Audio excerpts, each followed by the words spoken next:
Hello everyone, welcome to what will be the first of my monthly videos to update the membership on the work of the board and your association. It is my intention to send out a video after every board meeting going forward. These meetings are generally held on the first Thursday of each month, and I will endeavor to post an update video by the end of the following week. In addition to these monthly videos, we will be releasing a quarterly update which will include reports from our board, executive, and bring you up to date on the activities of our various committees and working groups. As I am sure most of you are aware, Tarmo Ukivi has left the Ministry of Health and Long-Term Care to become Deputy Chief of Toronto Paramedic Services next month. His predecessor has not yet been named, and Donna Piancentini was appointed Acting Director of Emergency Health Services, Land and Air for the Ministry. Donna previously served as Senior Manager of System Oversight and Support within EHSB and was responsible for the procurement of the medical triage tool. I met with Donna on January 11th of this year along with Chiefs Charbonneau, Dundas and Sage just 3 days after her appointment. It was clear from that meeting that we will have a relationship that will allow both parties to continue to work on files that are of mutual interest. In fact, she mentioned several times during our meeting that she appreciated the opportunity to attend our conference and AGM last September and is looking forward to our spring conference. The Ministry has recently struck a working group on illicit synthetic opioids to assist with any urgent amendments that need to be made to patient care standards. In addition to representatives from the OAPC, the working group will consist of officials with the Ministry, Toronto Paramedic Services, Orange, the Ontario-based hospital group, and MAC. Chief Sage and Deputy Chief Gibson have agreed to be our participants on this working group. We have also become involved in a working group struck by the Ministry of Health and Long-Term Care to use data and evidence-based decision-making to better understand the spectrum of patients who use the EHS system and to find opportunities to leverage work on hospital classification to help inform better patient transport decisions.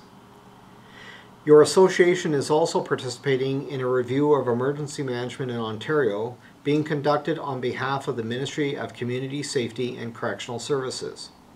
The purpose of this review is to conduct an analysis on the current state of emergency management in Ontario and to seek opportunities for improvement and enhancement.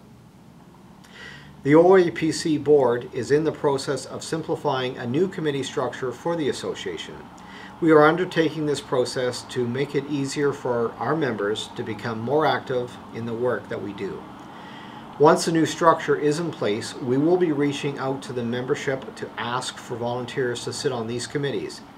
I hope that you will consider joining one of them or a working group. It is an excellent opportunity to shape the future of paramedic services on a province-wide basis. Our annual spring meeting will be held on May 10th and 11th this year at the International Plaza Hotel and Conference Center. The agenda is currently being finalized and will be released shortly. I would like to encourage you to book your hotel rooms as soon as we do know that the hotel is hosting other conferences on the same dates. I'm also pleased to inform you that the theme of the upcoming conference and AGM to be held in Ottawa on September 27th and 28th is Celebrating Our Past, Forming Our Future.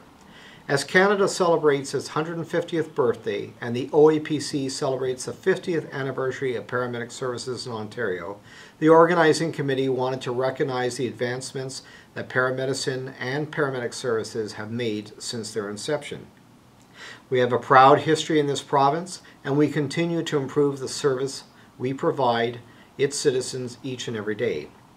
I believe that this theme is both timely and aspirational, and I hope that you will too. In recognition of this special milestone, we will be striking a 50th anniversary challenge coin that will be a companion piece to our association challenge coin. Look for more information about how you may purchase this coin in the very near future. Our conference and AGM have grown in reputation and size over the years, and as a result, our venue requirements have become well defined. We are currently in the process of pre-qualifying conference facilities that can accommodate our needs with a view of selecting 2 or 3 sites that we will revisit on a rotating basis over the next several years. Although our intention is to have defined conference sites, we will still be asking services to organize our conferences. Our hope is that this will allow any service who would like to host a conference to take on that role, whether or not there is a large enough event space in their own catchment area. Once we have pre-qualified sites, we will be issuing an expression of interest for 2019 and beyond.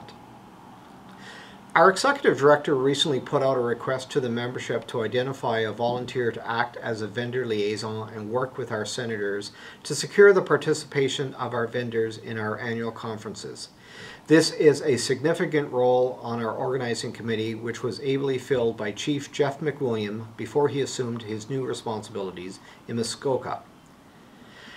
Treasurer Kresher recently provided the board with a year-end report on our fundraising efforts for MakeAWish, which you will know is the official charity of the OAPC. I'm delighted to tell you that we have surpassed our fundraising target for this very worthy cause. Because of your generosity, we have raised over $128,000 to grant the wishes of children with life-threatening medical conditions. In regards to the OAPC website, we continue to make improvements to our website to make it more of a valuable tool for our membership.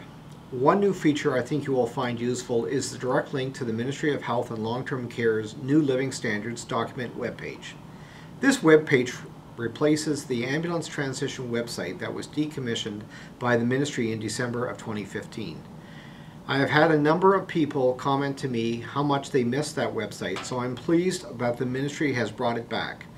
You will find the direct link from our website under the Resources drop-down menu on the OAPC's landing page. Also, minutes of most of our annual general meetings going back to the founding of our association are now available on the website. The rest will be uploaded shortly. If you'd like to look back and see how far we've come, it makes for some good reading. The website has also dedicated space for committee minutes, SO meeting minutes, service statistics, and job postings.